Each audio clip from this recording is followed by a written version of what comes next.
नमस्कार, मैं हूं अनिल के अंकुर और आप देख रहे हैं जनता टीवी। जनता टीवी की खास पेशकश सीधा सवाल में आज हम उस मुद्दे पर बात करेंगे जो कि आधी दुनिया है, यानी कि महिलाएं, स्त्रियां। और उत्तर प्रदेश में अगर देखा जाए तो महिलाओं की संख्या तकरीबन 11.5 करोड़ के आसपास है। और साक्षरता की बात की जाए तो पुरुषों के मुकाबले महिलाओं की साक्षरता भी बहुत कम है। अगर पुरुष 64% के आसपास साक्षर हैं तो वहीं महिलाएं उनसे 10% कम, यानी कि 54% के आसपास साक्षर हैं। वहीं बात करते हैं नौकरी की, उनके स्वावलंबी होने की, तो पुरुषों की अपेक्षा महिलाओं की जो नौकरी की स्थिति है या स्वावलंबन की स्थिति है वो निश्चित बहुत ज्यादा कम है। ग्रामीण क्षेत्र में तो थोड़ी मजदूरी और जो रुपाई होती है या मनरेगा के समय उनको मिल जाता है, लेकिन वहीं अर्बन एरिया में, यानी कि शहरी एरिया में महिलाओं की जो स्वावलंबन की प्रतिशत है वो वाकई में बहुत कम है, 14% के आसपास रह जाता है।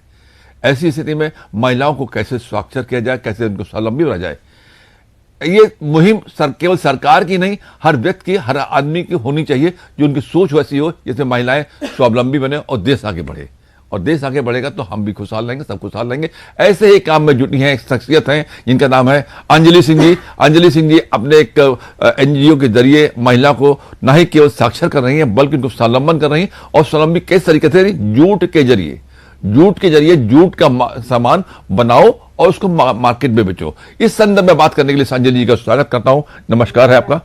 अंजलि जी, सबसे बड़ी बात यह है कि आपके दिमाग में महिलाओं को साक्षर करने और ये सब ये जो उनको स्वावलंबी आने की बात कहां से आई? देखिए, हमारे देश में जो महिला की स्थिति है, चाहे वो लोअर क्लास से आती हो चाहे अपर क्लास से आती हो, तो दशा और दिशा दोनों ही दयनीय है अगर किसी भी स्थिति में देखते हैं। तो मैं बेसिकली ग्रामीण महिलाओं का उत्थान करना चाहती थी। हमेशा से सोशल इंक्लिनेशन बहुत स्ट्रांग है बचपन से ही, तो बच्चों को और उनकी महिलाओं के प्रति बहुत ज्यादा कुछ ना कुछ करने की इच्छा थी। तो वही इच्छा जो है एक दिन हावी हो गई दिमाग पर और सोचा कि क्यों ना कुछ ऐसा किया जाए जिससे इस समाज के जो महिलाएं हैं उनका उत्थान हो सके और अपना भी कुछ अपना काम कर सके। तो उसी उद्देश्य से 2010 में काम शुरू किया और उस वक्त जो है समाज में प्लास्टिक बैनिंग का एक बूम स्टार्ट हो गया था। तो वो भी एक था कि प्लास्टिक का क्या सब्स्टिट्यूट हो सकता है। तो क्योंकि जूट मेरी नजर में था, मेरे पिता की वजह से उनका एक NGO चलता था जिसमें उन्हें नेशनल जूट बोर्ड से एक प्रोजेक्ट्स मिले थे जिसमें महिलाओं के समूह बनाकर उनको रोजगार परक ट्रेनिंग देनी थी। तो उन्हीं ट्रेनिंग में उन्होंने वो महिलाएं जो है तैयार हुई और वो आकर काम मांगा करती थी कि हमें काम दीजिए क्योंकि हमने ट्रेनिंग कर ली है। क्योंकि वो वहाँ साक्षरता की कमी थी, वहाँ पर फाइनेंसेस की कमी थी, उनके फैमिली का सपोर्ट नहीं था, तो वो स्वयं से कुछ काम नहीं कर सकती थी, स्वयं उद्यमी नहीं बन सकती, तो उनको एक हैंड होल्डिंग सपोर्ट जरूरी था। तो वही एक सोच लिए, इतना नहीं सोचा था कि इतना आगे आ जाएंगे, बट एक छोटी सी सोच लेके काम शुरू किया था कि क्यों ना कुछ किया जाए ताकि इन जो हमारे आसपास की जो महिलाएं हैं उनका भला हो सके। तो एक मशीन और एक महिला के साथ हमने ये काम शुरू किया और अब तकरीबन 5,500 महिलाओं को एक के बाद 5,500 तक पहुंच गई। आपने बड़ी मेहनत की आपने को ट्रेनिंग हम लोग दे चुके हैं पिछले 14 साल में और अभी एक समूह चला रहे हैं 740 महिलाओं का जो कि इस प्रोडक्शन के काम में लगा हुआ है। अपने सपनों को साकार कर रही है महिलाएं। और ये जो बना हुआ मैं जैसा देख रहा हूँ, जिसमें आपने अपना विजिटिंग कार्ड रखा हुआ है, ये विजिटिंग कार्ड होल्डर बनाया, विजिटिंग कार्ड होल्डर बनाया, ये भी जूट का बना हुआ है। ये भी जूट का बना। कैसे बनता है? जूट बेसिकली सनई क्रॉप होती है और इसका जो अगर आप प्रोडक्शन गए हैं तो बांग्लादेश में सबसे ज्यादा होता है। और कैसे होता है जब हमारे हर आदमी को नहीं पता होगा जूट कैसे बनता है? जूट एक क्रॉप है और वहां पर होती है जो कि तराई इलाके होते हैं, क्योंकि इस क्रॉप को पानी की बहुत ज्यादा जरूरत होती है।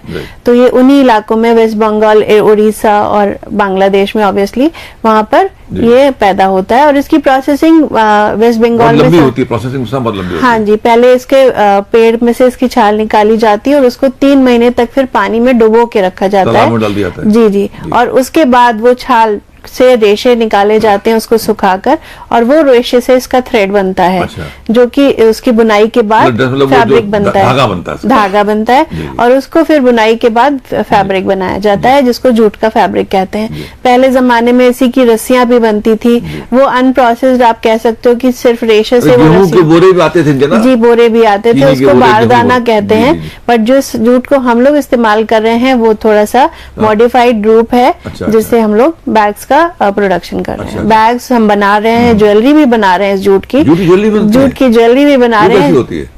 बहुत सुंदर होती है। अच्छा, अच्छा। और उसको बहुत महिलाएं जो अपर क्लास है, एक्सपोर्ट क्वालिटी है एक्चुअली, वो पसंद किया जाता है। जी, अफ्रीका और यूएस वगैरह में वो जूट की ज्वेलरी की बहुत ज्यादा डिमांड है, वो एक्सपोर्ट आइटम है अच्छा, बेसिकली। अच्छा। इसके पर्दे भी बनते हैं, कुशन्स भी बनते हैं, बहुत कुछ बन सकता है। जी, जी। और अगर फाइन फैब्रिक हो जाता है, जूट कॉटन है, तो उसमें जो है वो आपके कुर्ते भी बन सकते हैं, जो जूट के कि कुर्ते? जूट के कुर्ते भी बन जाएंगे। तो सदरी बनते हैं। कीमत जब बढ़ जाती होगी कि कम रहती है?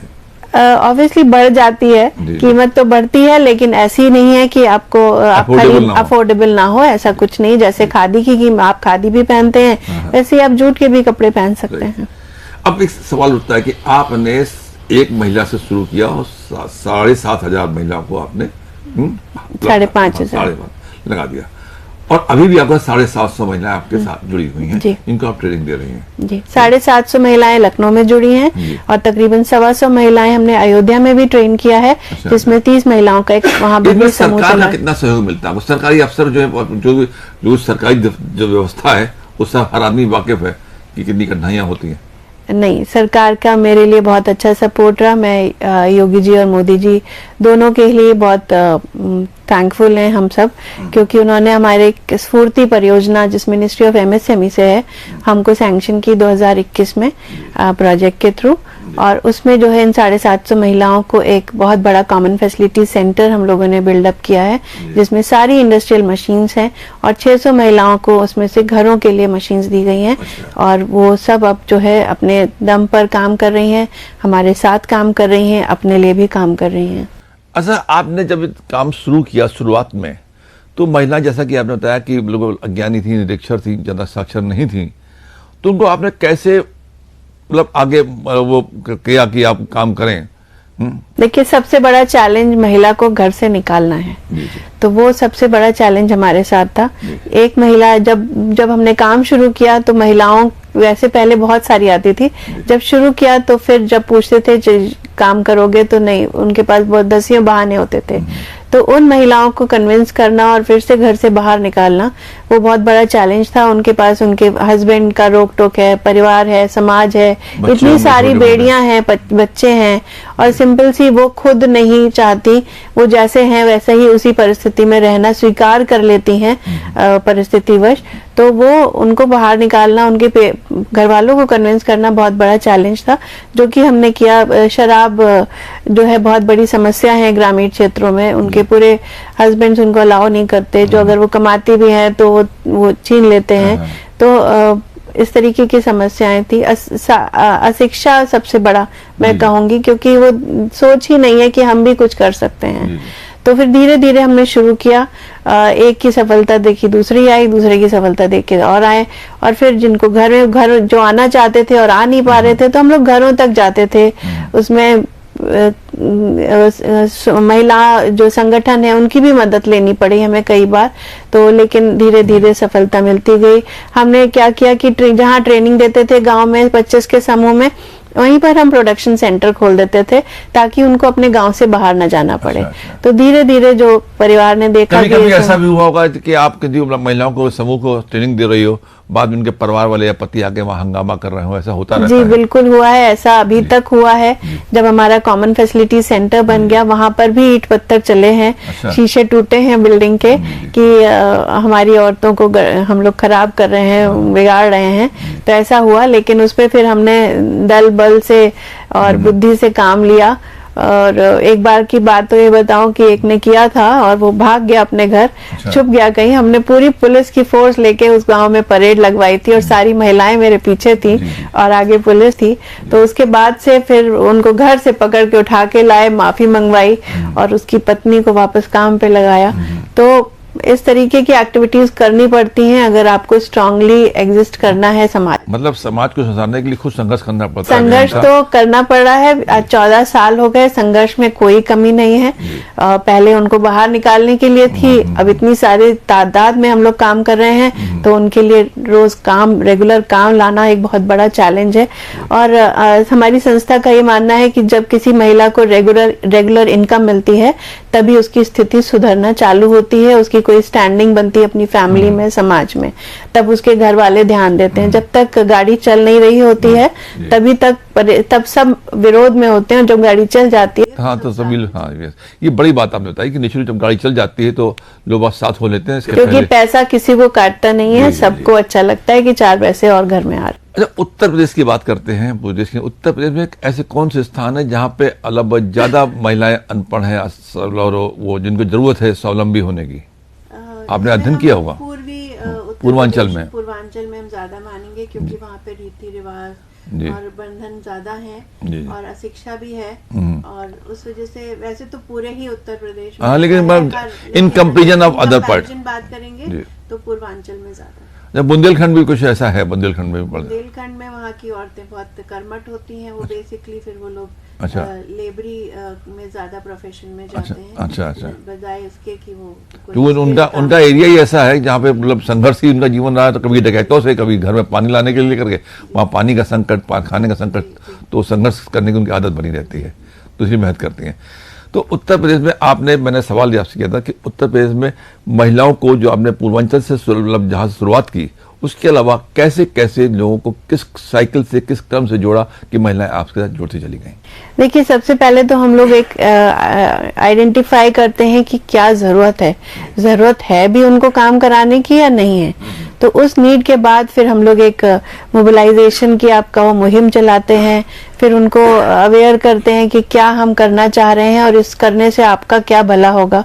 अवेयरनेस कैंप्स चलाते हैं, फिर हम ट्रेनिंग प्रोग्राम्स करते हैं जिसमें उन्हें समझ आता है कि हाँ, मैं ये करूंगी तो 4 पैसे कमा सकती हूँ, घर में बैठ के भी या इनके साथ जुड़ के भी, हमारी संस्था के साथ। उसमें फिर कैपेसिटी बिल्डिंग भी होता है जिसमें आप समझ सकते हैं कि हम उनके ग्रूमिंग से लेके उनकी साक्षरता और हर चीज का उनको सिखाते हैं, उनकी जो स्किल है उसको अपग्रेड करते हैं। इस तरीके के भी प्रोग्राम्स करते हैं। फिर उनको हम समूहों में गठित करते हैं। हम लोग 40 से ज्यादा समूह आज NULM के साथ बना चुके हैं और अभी और भी बनते चले जा रहे हैं, जिसमें 12 से फुल फॉर्म बता दीजिए NULM क्या है? National urban livelihood mission. और इसमें जो है सरकार जो है समूह बना, महिला SHG सेल्फ हेल्प ग्रुप बनाने को बहुत ध्यान दिया जा रहा है आजकल। तो वो समूह हमने गठित किए हैं 40 से ज्यादा। एक समूह में 12 से 15 महिला होती है।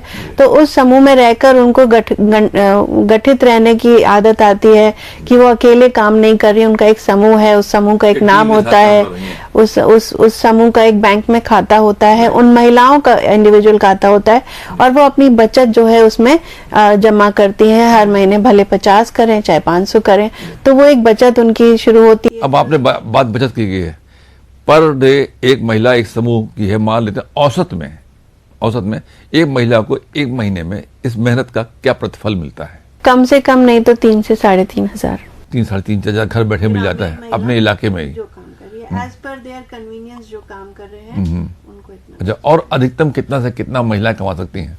20, जितना, उसकी तो कोई लिमिट नहीं है, लेकिन जहाँ तक अभी देखा गया है तो 15 से 20 हजार, 15-20 हजार तक लोग महिलाओं ने कमाना शुरू किया। प्लस उनको कॉन्फिडेंस मिलता है, उनको सिक्योरिटी का एहसास होता है और अपने स्वावलंबन का एहसास होता है, जिसका कोई मतलब पहले जब आती होंगी तो घूंघट काट के आती होंगी, बाद में घूंघट उठता होगा, तो अपने आप को समझती हो कि नहीं हम भी कुछ हैं दूर। और फिर इनफैक्ट कल मैं अपने अयोध्या सेंटर गई थी तो कुछ ऑर्डर कल खत्म हो गया, तो बीच बीच में वहाँ पर अभी बहुत चैलेंजेस आ रहे हैं। अभी नया ही हमने स्टार्ट किया है, तो वहाँ पर कभी काम मिल रहा है, कभी नहीं मिल पा रहा है। तो मैंने कहा कि आप लोग बंद कर देते हो सेंटर? तो बोले नहीं नहीं दीदी, हम 10 से 5 ही आते हैं, हम घर से आते हैं और हम पूरा समय यहाँ रहते हैं। क्यों रहते हैं? क्योंकि अपनी दैनिक दिनचर्या से उनको बाहर निकलने का एक मौका मिल मिलता रहा है जी। तो वो उसमें कोई कोताही नहीं करते हैं। कोताही नहीं कर रहे Yes. हैं और अपना पूरा समय दे रहे हैं और अब आगे बढ़ेंगे, इसी लगन से वो आगे बढ़ पाएंगे। जो महिलाएं जुड़ती हैं क्षेत्र में, है ना, जैसे आपने बताया कि वहाँ अयोध्या में, तो जो जहाँ पे काम नहीं है, मान लिया कि अयोध्या में बताया काम प्रॉपर नहीं आ पा रहा, अभी शुरू हुआ है तो वहाँ पे गाड़ी शुरू हुई है। अच्छा, तो अच्छा। थोड़ा सा भी मार्केटिंग ये काम कहाँ से आता है? ये काम हम लोग सप्लाई करते हैं गवर्नमेंट, प्राइवेट, यूनिवर्सिटीज, कॉर्पोरेट्स को जी। उनके सेमिनार कॉन्फ्रेंस की किट्स के लिए। अच्छा, अच्छा। और इंडस्ट्रीज को देते हैं उनकी पैकेजिंग के लिए। राइट। आजकल बहुत माहौल बना हुआ है, शादी में गिफ्ट जूट के बैग में दिया जाता है, जी, जैसे बायना देते जी, हैं ना, जी, जी। तो बहुत बड़ा है प्रचलन इसमें जूट के बैग का, तो वो बहुत बड़ा मार्केट है वहाँ जी, पर। जी। अयोध्या में अभी रिसेंटली जो आप हर दुकान पे जय श्री राम के बैग्स आपको हाँ, हाँ, मिलेंगे। हाँ, यस, यस। तो वो अचानक से ये गर्मी की वजह से वहाँ पर थोड़ा मार्केट डाउन होता जी, है, जी। तो उस वजह से थोड़ा इधर उधर हो रहा है, बट वहाँ पर फ्यूचर ब्राइट है। मतलब वहाँ राम कृपा बरस रही जूट उद्योग पे।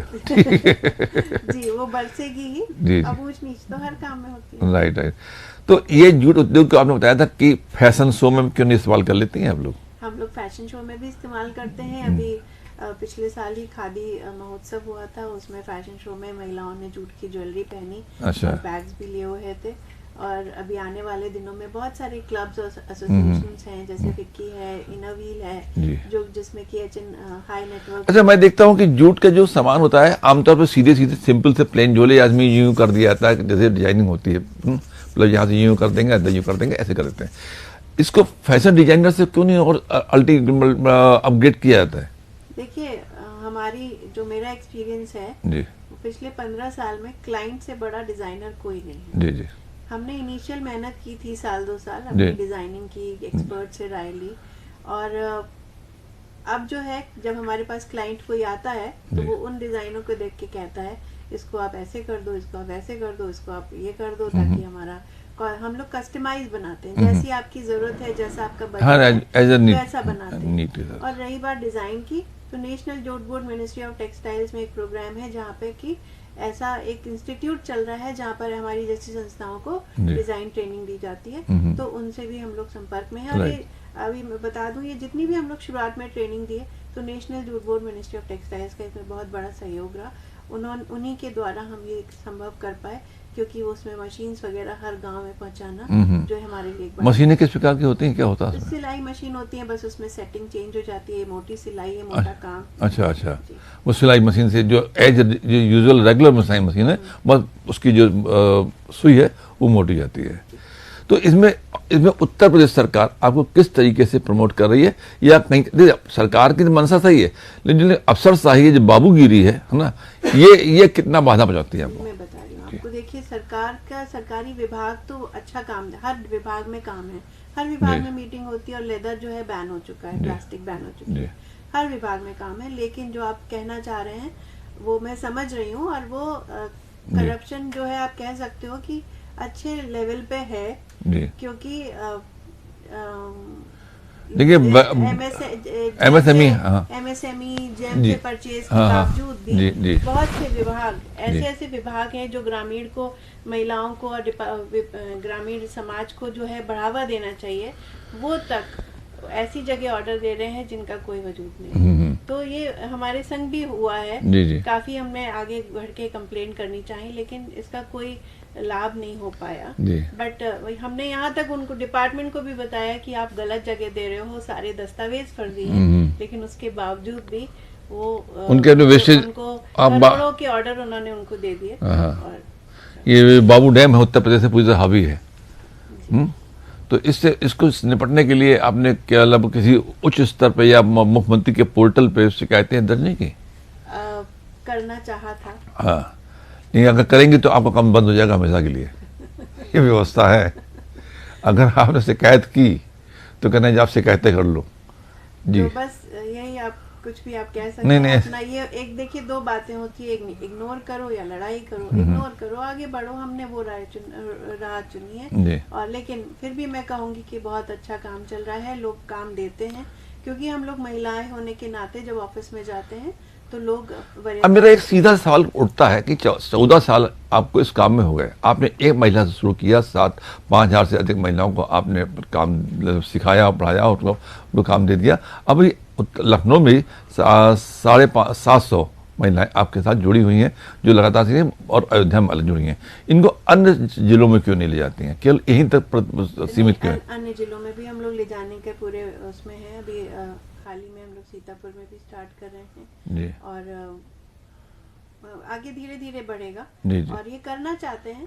अब जहाँ जैसी देखिए, ले जाना बहुत आसान है, जी। लेकिन उसके बाद उनको मार्केट दिलाना बहुत मुश्किल है। जी। तो पहले तो सर्वे करना पड़ता है कि वहाँ पे उनको आगे काम कैसे मिलेगा, मार्केट क्या होगा। जी, जी। तो सिर्फ ट्रेनिंग देना तो बहुत आसान है, हम आज ट्रेनिंग दे दें हर जिले में, लेकिन उनको आगे मार्केट भी तो होना चाहिए। और सबको हम हैंड होल्डिंग नहीं कर सकते, उनको अपने हाथ खुद पकड़ने होंगे और आगे बढ़ना होगा। तो उस तरीके के लोगों को आइडेंटिफाई, मतलब महिलाएं खुद अपने आप स्वावलंबी बने, खुद काम ढूंढें। आप केवल उनको फाइनेंशियल सपोर्ट या सरकारी सपोर्ट या तकनीकी सपोर्ट, ज्ञान का सपोर्ट दे सकती हैं, बाकी तो काम उन्हें ही करना पड़ेगा। वो करना पड़ेगा उनको, तभी वो आगे भी बढ़ेंगे। तो ऐसे बहुत आसान है बोलना कि आपने ट्रेनिंग दिया है, आप बहुत से विभाग ऐसे बोलते हैं, वो अपने CSR के तहत ट्रेनिंग करवाते हैं और फिर कहते हैं कि आप एंटरप्रेन्योर, इनको उद्यमी बनाना है आपको। लेकिन जमीनी स्तर की बात यह है कि वो महिला जो एकदम नीचे रॉ है एकदम, आप उसको कैसे एक्सपेक्ट करते हो कि वो अपनी लागत लगाएगी, उसको अपना मार्केट ढूंढेगी। तो वो एक ऊपर ही बातें होती हैं, बट जमीनी स्तर पे। और लेकिन उनमें से भी कुछ निकलती हैं जो हिम्मती होती हैं, उनका कुछ बैकग्राउंड होता है, अच्छा फाइनेंस सपोर्ट होता है, तो वो कर भी ले जाती हैं। अच्छा, अभी आपने बताया था शुरुआत में कि आपके जो ये जूट के बनी हुई ज्वेलरी में बाले हो गए, सेट्स होते हैं, सेट हो गए, जड़ हाथ का होता है, चूड़ियां होती हैं। अच्छा, मतलब अब ये बढ़िया सुंदर मुंदर लगते हैं लोग। जी, बहुत अच्छे लगते हैं। इनफैक्ट मुझे लेकर आना चाहिए। अनन्या मुझे आग लाते तो दिखाते हैं किस प्रकार के जूट के होते हैं, ज्वेलरी होती है। तो इसको एक्सपोर्ट किया जाता है? जी, ये बेसिकली अफ्रीका वगैरह में, अफ्रीकन कंट्रीज में बहुत, अफ्रीकन कंट्रीज में बहुत इसकी बहुत डिमांड है। तो इस डिमांड को आप फुलफिल कर रही हैं कि नहीं कर रही? अभी शुरुआत कर रहे हैं जी। अभी पिछले साल ही हम लोगों ने स्टार्ट किया है। अभी तो लोकल मार्केट में भी अच्छा जा रहा है, मेट्रो सिटीज। तो इस सहभागिता का जो लाभांश होगा वो ग्रामीण उन महिलाओं को मिलेगा जिन्होंने उसका प्रोडक्शन किया है। बिल्कुल। ये बहुत बड़ा काम कर रही हैं आप, पूरे राज्यों में, पूरे प्रदेश में, मतलब पूरे प्रदेश के हर जिले में पहुंचे, ऐसी मेरी कामना है। और आपका जो उद्योग है, जो वाला क्या बोलते हैं, स्वावलंबन बनाने का महिलाओं को, ये ऐसे बना रहे ताकि उत्तर प्रदेश की महिलाएं। नमस्कार।